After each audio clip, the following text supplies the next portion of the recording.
Amados irmãos e amigos, graça e paz, aqui estamos nós para mais um vídeo na TV Caminho Livre. Eu gostaria de saudar a todos os irmãos, amigos deste canal, dizer que nós estamos de férias, estamos viajando. Eu devo voltar a gravar fim de janeiro, início de fevereiro, por aí. Logo depois das minhas férias eu devo fazer uma viagem ao extremo norte do país e isso me impedirá de gravar alguns vídeos, continuar no nosso trabalho, continuar o nosso ministério na TV Caminho Livre. Quero dizer aos inimigos deste canal que andam dizendo por aí que eu e o Elias enfiamos o rabinho entre as pernas, né? Depois que o Ezequiel começou a fazer uma exposição da doutrina do juízo investigativo da Igreja Adventista do Sétimo Dia, e pelo fato de eu não ter gravado por esses dias, né?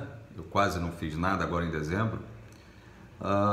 Os inimigos do canal andaram espalhando por aí que nós calamos a boca, enfiamos o rabinho entre as pernas, mas para a tristeza dos inimigos deste canal, eu quero lhes informar que eu estou atento aos fatos, aos acontecimentos. Não abandonamos o nosso ministério, não estamos de nenhuma forma descuidados em relação a isso. E, como eu disse, agora no início de fevereiro eu pretendo retomar os trabalhos na TV Caminho Livre. E pelo andar da carruagem, esse ano de 2019 será um ano em que nós discutiremos muito ainda a doutrina do juízo investigativo da Igreja Adventista do Sétimo Dia, né? Eu já gravei por volta de 8 ou 9 vídeos tratando de assuntos relacionados a essa doutrina, assuntos que têm uma relação direta também com esta doutrina. Por isso eu estou citando a quantidade de 8 ou 9 vídeos, provavelmente, que eu tenha gravado. Então, o Ezequiel Gomes está fazendo uma exposição ampla a respeito da doutrina do juízo investigativo, defendendo a doutrina do juízo investigativo, segundo o entendimento dele, né, de alguns teólogos que são citados por ele. Só lembrando que o entendimento que o Ezequiel está defendendo, ele não é um entendimento tradicional da Igreja Adventista do Sétimo Dia. Ele é um entendimento circunscrito a alguns teólogos da Igreja Adventista do Sétimo Dia. Então, nós estamos ainda aqui distantes, né, do nosso quartel-general, estamos acompanhando a movimentação do Ezequiel e estamos nos preparando, né, para voltar a discutir a questão do juízo investigativo. Essa doutrina nefasta, essa doutrina completamente antibíblica, doutrina perniciosa, porque ela vai de encontro à obra de Cristo, ela vai de encontro aos benefícios que a cruz de Cristo nos garantiu, que Cristo, morrendo e ressuscitando, conquistou para o seu povo. Então essa doutrina, ela é nefasta, ela é perniciosa justamente por isso, porque ela se choca contra a graça de Cristo, contra o Evangelho, contra aquilo que Jesus fez na cruz e fora da cruz, inclusive depois que ele ressuscita. Então essa doutrina precisa ser desmascarada, ela precisa ser desvendada, ela precisa ser esmiuçada e, por que não dizer, desconstruída, porque ela realmente é perniciosa, ela é maléfica, né? Ela é maligna sob todos os aspectos. Não há nenhum ângulo pelo qual você olha essa doutrina maléfica de juízo investigativo e tente encontrar ali uma brecha, né, para achar alguma coisa de positivo nela, porque ela depõe contra a graça. Ela depõe contra a obra que Cristo realizou na cruz e fora da cruz.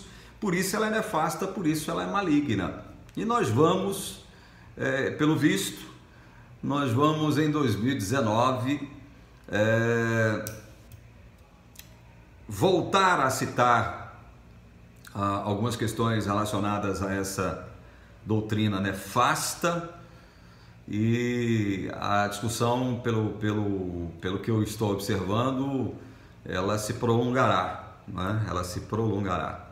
Mas eu quero dizer aos inimigos deste canal que, em hipótese alguma, nós enfiamos o rabinho entre as pernas, e em hipótese alguma Ezequiel consegue convencer alguém que não seja um convertido.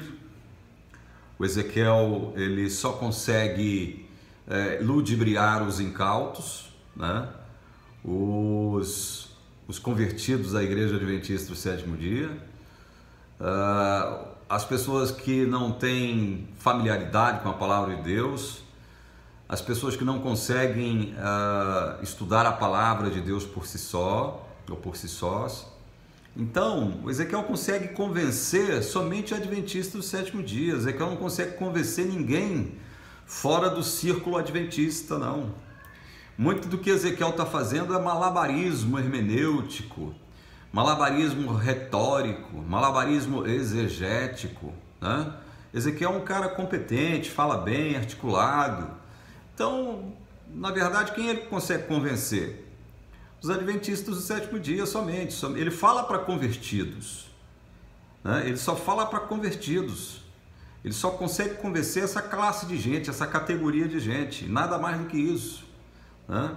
E eu, quando eu falo isso aqui, eu não estou ofendendo a pessoa do Ezequiel, não. Ele está defendendo, como ele já disse, a igreja que ele ama, né? E que ele afirma servir, né? Ele está fazendo o papel dele, como membro da Igreja Adventista do Sétimo Dia que é. Então, eu não estou aqui atacando a pessoa do Ezequiel. Eu estou, evidentemente, me contrapondo aos postulados que ele está apresentando concernentes à doutrina do juízo investigativo. Não porque eu seja alguma coisa, não porque eu esteja defendendo alguma denominação, algum ponto de vista mantido por uma filosofia teológica cristã, nada disso. Eu estou simplesmente manifestando o que a palavra afirma sobre a questão do juízo, né? Em todas as suas fases. Então, se os inimigos deste canal pensam que o Ezequiel, com os seus vídeos expondo a doutrina do juízo investigativo, vai nos fazer calar, eu já quero adiantar logo, vocês serão decepcionados. Vocês serão profundamente decepcionados, porque nós não vamos nos calar, não, pelo contrário, né? Agora é que nós vamos abrir a nossa boca e coração, abrir a palavra de Deus para mostrar, para reenfatizar quão nefasta, quão perversa, quão nociva, quão maléfica é esta doutrina chamada juízo investigativo, mantida pela Igreja Adventista do Sétimo Dia. A Igreja Adventista não pode abrir mão dessa doutrina, porque, como eu já citei várias vezes aqui na TV Caminho Livre, é essa doutrina que permite a Igreja Adventista do Sétimo Dia afirmar para os quatro cantos do mundo que ela é a Igreja da Profecia, que ela é a única Igreja de Deus na Terra. Ela é a Igreja remanescente. Ela é o povo de Deus na Terra. Então, é essa doutrina que faz com que a Igreja afirme isso. Se ela abre mão dessa doutrina, evidentemente ela não poderá fazer esse tipo de afirmação, de que ela é a Igreja da Profecia, porque esta doutrina, juízo investigativo, nasceu da profecia, né, de Daniel 8. Então, é normal, é perfeitamente natural que a Igreja Adventista procure defender essa doutrina que deu origem à sua existência, né, aqui na Terra, enquanto organização religiosa. É natural, e ela tem mais é que fazer isso mesmo, ela tem que defender os seus postulados, né? Agora, o nosso papel aqui é mostrar quão distante da palavra está essa doutrina. Esse é o nosso papel aqui, né? Sem querer puxar a brasa para a brasa da sardinha, ou a própria sardinha, para denominação alguma, né? É isso que nós estamos fazendo aqui na TV Caminho Livre e não arredamos o pé disso, ok? Então eu já adianto logo, 2019 será o ano em que a doutrina do juízo investigativo será amplamente discutida, debatida, desmascarada e desconstruída aqui na TV Caminho Livre. E nós vamos mostrar que muito do que o Ezequiel está fazendo, repito, não é nada pessoal contra o Ezequiel, mas muito do que o Ezequiel está fazendo, Ezequiel Gomes, é malabarismo hermenêutico, retórico e exegético. O Ezequiel é muito bom com as palavras, ele tem muita retórica, né? Ele sabe conduzir aí os incautos, né? Pelos meandros daquele conhecimento que ele afirma estar baseado em bases sólidas, fundamentada em bases sólidas, né? Na verdade, as bases, os fundamentos dessa doutrina são tão sólidas quanto um pântano, né, de areia movediça, né? Elas são tão consistentes, as bases ou os fundamentos dessa doutrina, juiz investigativo, são tão consistentes quanto uma bolha de sabão, não passam pelo crivo da palavra. Ezequiel só consegue ludibriar, enganar e convencer os convertidos da igreja adventista, tá? Então, papo furado, retórica, sabe? Conversa fiada, sabe? Muito malabarismo, exegético, hermenêutico. Nós já estamos acostumados com esse tipo de coisa. Esse tipo de coisa aí não convence não, só convence papagaio de pirata e macaquinho de circo. Só esse tipo de gente que essa retórica que o Ezequiel está utilizando lá para falar sobre juízo investigativo convence. Amados, eu não gostaria de terminar esse vídeo sem antes fazer uma pequena reflexão sobre alguns textos aqui da palavra. Eu não vou me delongar, não é propósito meu me delongar aqui neste vídeo, só vou fazer realmente uma pequena meditação, uma pequena reflexão da palavra. Antes que eu me esqueça, eu queria fazer menção aqui às pessoas que estão escrevendo para o e-mail. Eu estou dando um tempo, estou de férias, como eu disse, então não estou respondendo nenhum e-mail por agora, tá, gente? Eu não trouxe equipamento algum, estou filmando aqui hoje no meu celular, então eu estou dando um tempo para voltar a responder os e-mails, tá? Que eu estou recebendo aqui, tvcaminholivre@gmail.com, tá certo? Então só estou dando um tempo, começo de fevereiro eu começo a responder os e-mails que eu estou recebendo aqui, tá certo? Outra coisa, eu queria fazer uma menção a um sermão que eu assisti sábado passado pelo YouTube, um sermão que foi pregado pelo irmão Daniel Barbosa. Ele é médico ginecologista no Rio de Janeiro, na cidade de Nilópolis. Ele está em Nova York, visitando a família e tal, e ele fez um sermão lá na igreja adventista de Nova York, intitulado Os 10 Benefícios da Graça. Eu tive a oportunidade de assistir o sermão do irmão Daniel, adventista do sétimo dia, e eu gostei muito.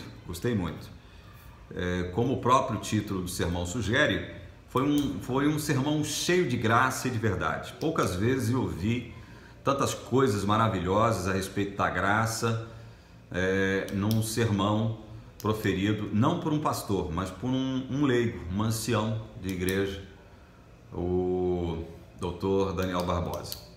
E eu gostaria de enviar aqui as minhas mais calorosas saudações ao irmão Daniel Barbosa e dizer a ele que eu fiquei muito feliz em ouvi-lo, em assisti-lo. Fiquei muito feliz mesmo e me senti tocado com as palavras dele sábado passado. Tá certo? É isso aí. Amados, eu gostaria de meditar, de fazer uma reflexão rápida aqui sobre três textos. Dois deles se encontram aqui em Efésios. Abre aí a sua Bíblia. Você está com a sua Bíblia aí? Abra a sua Bíblia em Efésios capítulo 2. Leia comigo primeiro o verso 18. Porque por meio dele, esse dele aqui é uma referência a Cristo, ambos temos acesso ao Pai em um só Espírito. Paulo, aqui no capítulo 2, ele fala sobre a graça de Deus, ele fala sobre o Evangelho, ele fala sobre o impacto, ele fala sobre os resultados, ele fala sobre aquilo que o Evangelho produziu, tanto para judeus quanto para gentios. Ou seja, antes havia uma parede de separação entre judeus e gentios, né? Havia uma parede, um muro, né, entre judeus e gentios. Cristo morre, né? Inaugura um reino da graça, né? Inaugura a nova aliança. E o que acontece com essa parede de separação, com esse muro de separação que dividia judeus e gentios? Esse muro de separação, essa parede de separação é quebrada, né? Assim como o véu do templo, quando Jesus morre lá na cruz, ele se rompe de alto a baixo, essa parede, este muro que separava os judeus e gentios também é quebrado, ele deixa de existir. Todo e qualquer tipo de distinção entre as pessoas deixa de existir. Judeus, gentios, né, bárbaros, citas, nada disso existe mais. O que existe agora são filhos de Deus e sementes de Satanás, né? O mundo é dividido entre aqueles que pertencem a Deus e aqueles que não pertencem a Deus. E Paulo fala aqui em Efésios, versículo 18, olha, porque por meio dele, Jesus, ambos quem? Judeus e gentios, temos acesso ao Pai em um só Espírito. Percebam que o que Paulo está falando aqui é algo maravilhoso e profundo ao mesmo tempo, porque ele está falando que a parede de separação se rompeu e nós agora, judeus e gentios, somos um povo só diante de Deus, e nós, ambos, né, judeus e gentios, temos acesso ao Pai, por meio do que Jesus fez na terra, morrendo na cruz e ressuscitando. Nós temos acesso ao Pai. E quem nos garante esse acesso ao Pai? O Espírito Santo. Portanto, nós temos nesse texto aqui uma manifestação clara, né, distinta, a respeito do papel da Trindade na nossa salvação, né? Por meio de Cristo, nós temos acesso ao Pai em um só Espírito. Ou seja, olha só como isto é importante. Nós, pelo que Cristo já fez, nós temos acesso ao Pai. O acesso ao Pai não nos é negado e jamais nos será negado mais, por nossa conta, por nossa causa, por causa das minhas obras, por causa da minha suposta santidade, por causa de eu ser um exímio pregador, ou um missionário, ou um bom estudante da Bíblia, frequentador de igreja, alguém que é fiel às normas e regras da igreja que eu frequento. É por conta disso tudo? Não, é por conta do que Cristo fez. É por meio dele, de Cristo, que nós temos acesso ao Pai. Através da ação do Espírito Santo, nós temos acesso ao Pai. Isso é importante. Acesso ao Pai. Este acesso ao Pai não nos será jamais negado. Jamais. Nós jamais perderemos o privilégio de acessar ao Pai, estarmos na presença do Pai. Jamais perderemos esse privilégio de novo. Olha o que diz aí em Efésios mesmo, capítulo 3, versículos 11 e 12. Segundo o eterno propósito que Deus estabeleceu em Cristo Jesus, nosso Senhor. Em Cristo temos ousadia e acesso a Deus com confiança mediante a fé nele. Percebam que Paulo volta a enfatizar isso aqui. Percebam a importância disso no discurso de Paulo, especificamente aqui falando aos Efésios. Perceba como ele faz questão de enfatizar isso. Em Cristo temos ousadia e acesso a Deus com confiança mediante a fé nele. Nele quem? Jesus. É em Cristo. Em Cristo. Sabe uma coisa que a Igreja Adventista desconhece a respeito do Evangelho? É simples, uma coisa simples, mas de profundo significado. Por exemplo, a Igreja Adventista, quando eu digo a igreja, é a teologia, tá? é a teologia. A teologia adventista nunca soube reconhecer e distinguir a nossa posição como filhos de Deus em Cristo e a nossa experiência religiosa aqui na Terra. Uma coisa é uma coisa, outra coisa é outra coisa. Uma coisa é estar em Cristo. Em Cristo. Estar em Cristo é a nossa posição agora como filhos de Deus. Todo filho de Deus que nasceu de novo, por obra do Espírito Santo, ele está em Jesus, em Cristo. Estar em Cristo é uma posição que nos foi garantida, que nos foi concedida por Deus, através de Cristo, por meio do Espírito Santo. Estar em Cristo é uma coisa. Agora, prática religiosa, experiência religiosa, que é como eu citei aqui agora, né? Frequentar a igreja, dar estudos bíblicos, pregar, estudar a palavra, né? Muitos aí ainda devolvem o dízimo, ofertam, né? Ou seja, eles têm uma vida religiosa ativa, não é? Então veja, uma coisa é estar em Jesus, outra coisa é a experiência religiosa do dia a dia. Em Cristo nós somos perfeitos, em Cristo já somos perfeitos. E muita gente, quando eu já tratei desse assunto aqui várias vezes e de muitos modos, muita gente nunca entendeu isso. Em Cristo nós estamos perfeitos. Aí quando eu digo isso aqui, os imbecis, os idiotas de plantão, já vêm me acusar dizendo o seguinte: então quer dizer que agora a gente não precisa fazer mais nada porque a gente já está perfeito? É isso que você quer dizer? A gente precisa se preocupar com mais nada. Aí a gente é obrigado a ficar desenhando para esses imbecis, para esses idiotas, né? Que fazem questão aqui de torcer ou distorcer aquilo que a gente fala aqui. Em Cristo estamos e já somos perfeitos. Já fomos inclusive glorificados, segundo Romanos 8, diante de Deus. Fomos glorificados. Se nós possuímos acesso ao Pai, ninguém possui acesso ao Pai sem estar glorificado. Em espírito possuímos acesso ao Pai, porque já fomos glorificados. Estamos em Cristo. Em Cristo. Agora, o fato de estarmos em Cristo e já sermos perfeitos, do ponto de vista da nossa posição, não significa que do ponto de vista da nossa experiência, da nossa prática religiosa, nós sejamos perfeitos. Porque nós sabemos muito bem que ninguém é perfeito, né? Todo mundo peca, todo mundo cai aqui ou acolá. Isso é um fato, gente, isto é fato. Eu tenho falado muito sobre isso aqui na TV Caminho Livre. Então, uma coisa é estar em Jesus, em Cristo. Se eu estou em Cristo, Cristo foi o quê? Cristo não foi perfeito? Não guardou toda a lei? Não foi santo? Não foi tudo isso? Foi. Então, se eu estou em Cristo, tudo que pertence a Cristo me pertence agora, pela fé, através do Espírito Santo. Tudo que Cristo é me pertence. Se você ler a epístola aos Romanos, a epístola de Paulo aos Romanos, isso fica muito claro.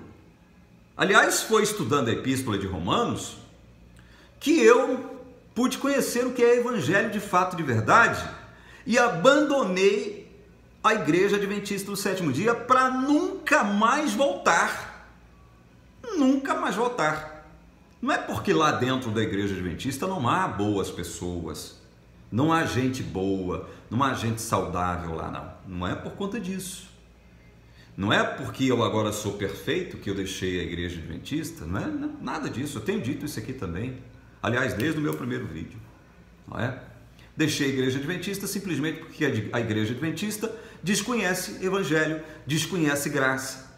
Então, na posição de filhos de Deus, eu estou em Cristo. Se eu estou em Cristo, eu já sou perfeito, eu sou santo, estou justificado diante de Deus, inclusive glorificado, segundo Romanos 8. Em Cristo eu sou tudo isso. Agora, do ponto de vista da minha prática, da minha vivência, da minha experiência religiosa, eu estou longe de alcançar esse ideal. Só alcançarei esse ideal quando Jesus voltar e transformar esse corpo aqui, ó, esse corpo carnal, né, em corpo espiritual, em corpo incorruptível, como Paulo trata disso em 1 Coríntios capítulo 15. Ele diz que aquilo que é corruptível só deixará de ser corruptível quando Jesus voltar e transformar o nosso corpo corruptível em corpo incorruptível. Portanto, incorruptibilidade só existirá de fato e de verdade do ponto de vista da experiência religiosa depois que Jesus voltar e transformar esse corpo, essa minha carne. Só depois disso é que nós alcançaremos o nosso ideal de perfeição. Antes disso, do ponto de vista experiencial, jamais alcançaremos a perfeição. Uns vão vencendo, vão alcançar um nível altíssimo de santidade, né? Mas jamais alcançarão o topo, jamais serão santos experiencialmente falando. Estão me entendendo? Uma coisa é ser santo por estar em Cristo, outra coisa é ser santo através da própria experiência, da prática, da vivência religiosa.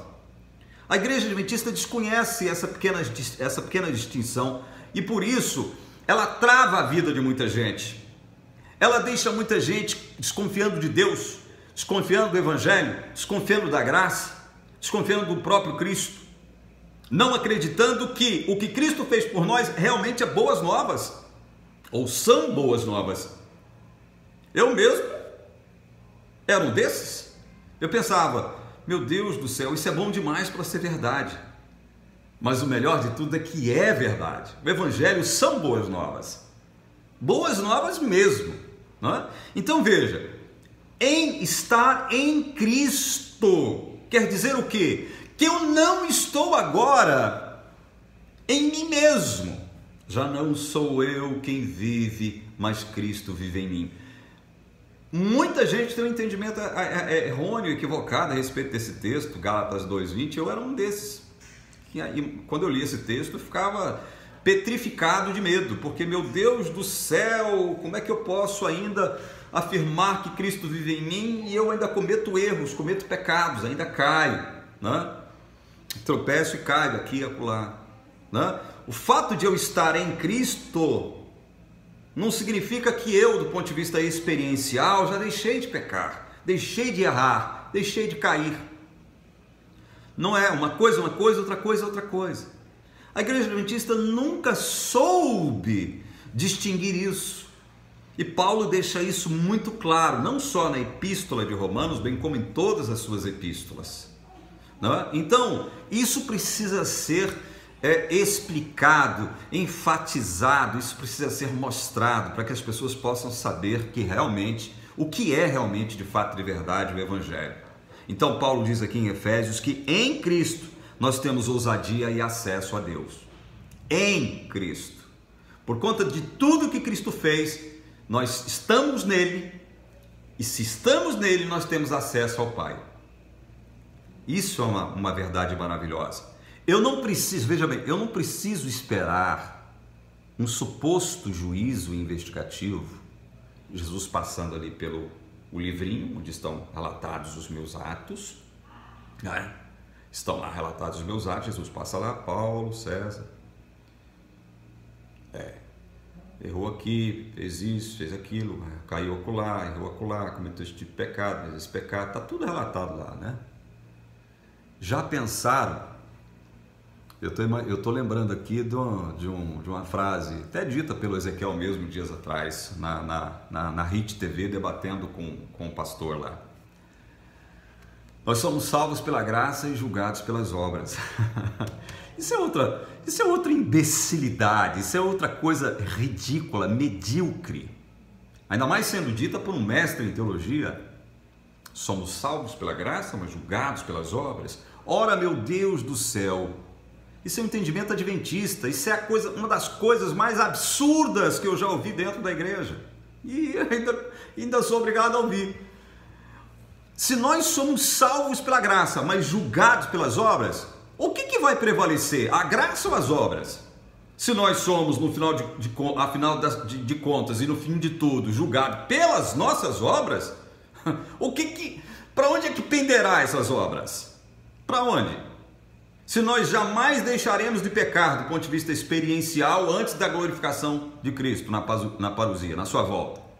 Para onde penderá as nossas obras? Para a absolvição ou para a culpa? Ou para a condenação? É claro que será para a condenação. Porque a Bíblia afirma categoricamente em Eclesiastes 7:20, 1 Reis 8:46 e 49, se não me engano. Paulo, em Romanos capítulo 3, deixa bem claro, 1 João capítulo 1, verso 8, de 8 a 10, deixa claro o seguinte: olha, não há ninguém que não peque.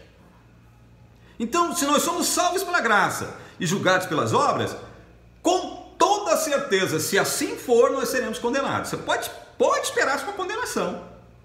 Você pode ficar tranquilo que a sua condenação virá ao seu lugar no inferno, está reservadinho para você. Eu sei que adventista não crê no inferno, eu também não creio. Isso aqui é só uma metáfora, tá? Então veja,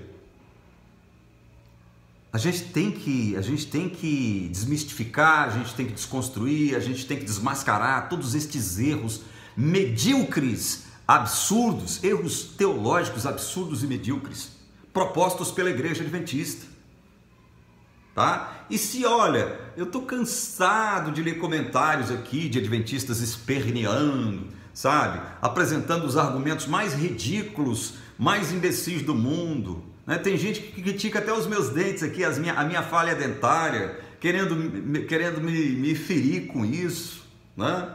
Então, se vocês pensam que com isso vocês vão me ferir, vocês estão muito enganados, né? Eu jamais deixarei de gravar aqui enquanto Deus me der força, saúde e ordem para fazê-lo, entendeu? Só deixarei de gravar o dia que Deus disser para mim: olha, pronto, encerra, né? Acabou, beleza, ótimo, vou encerrar. Então, vocês jamais conseguirão me desanimar, vocês jamais conseguirão me afetar com as suas críticas, né? É até bom que elas aconteçam mesmo, para a gente ficar esperto, né? Às vezes uma crítica, ela nos dá um gancho, ela nos dá o que a gente costuma falar muito nos meios de comunicação, uma deixa, né? Ela deixa você falar, deixa você contrapor, ela abre uma oportunidade para que você se contraponha, para que você objete, para que você contra-argumente, né? Então a crítica realmente ela é importante, seja ela positiva ou negativa. Amados, é isso. Eu encerro essa reflexão lendo Romanos capítulo 8, verso 1. Nós voltaremos a falar desse texto aqui nesse ano de 2019 muito, viu? Romanos 8:1 diz assim: agora, pois, já não existe nenhuma condenação para os que estão em Cristo Jesus. O tribunal foi aberto, os objetos desse tribunal, desse juízo, já foram julgados, certo? Já foram julgados e foram o quê? Absolvidos, inocentados. Esse tribunal sobre o qual eu falo agora aqui, esse tribunal, ele foi assentado na cruz. Quando Cristo morre ali na cruz, ele está... Vocês lembram que Jesus, pouco antes de morrer, ele disse assim: Deus meu, por que me desamparaste? Vocês lembram? Antes de Jesus morrer, antes dele morrer, ele já sentiu a separação de Deus. Por conta do quê? Dos pecados, dos nossos pecados. Os meus e os seus.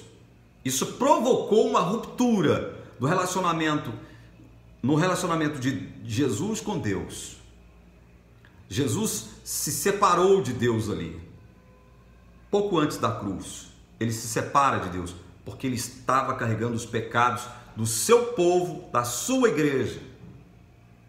Porque foi para isso que ele veio, para levar os pecados do seu povo, da sua igreja. Leia Mateus 1:21, nós não vamos ler agora porque eu estou só fazendo uma reflexão rápida. Então veja, quando Jesus é julgado por Deus e condenado. Olha, Jesus é julgado e achado culpado. Veja bem o que eu estou falando aqui, tá? Não distorçam aquilo que eu estou falando. Jesus é julgado por Deus e é condenado por Deus. E ele vai para a cruz morrer, pagar o preço dessa condenação. Ele foi julgado por Deus e condenado. É por isso que ele morre numa cruz. Agora, por quem que ele morre? Por que ele foi condenado? Por nossa causa. Por nossa causa. Os nossos pecados estavam sobre ele. Eu deveria morrer. Você deveria morrer. Mas quem morreu? Ele.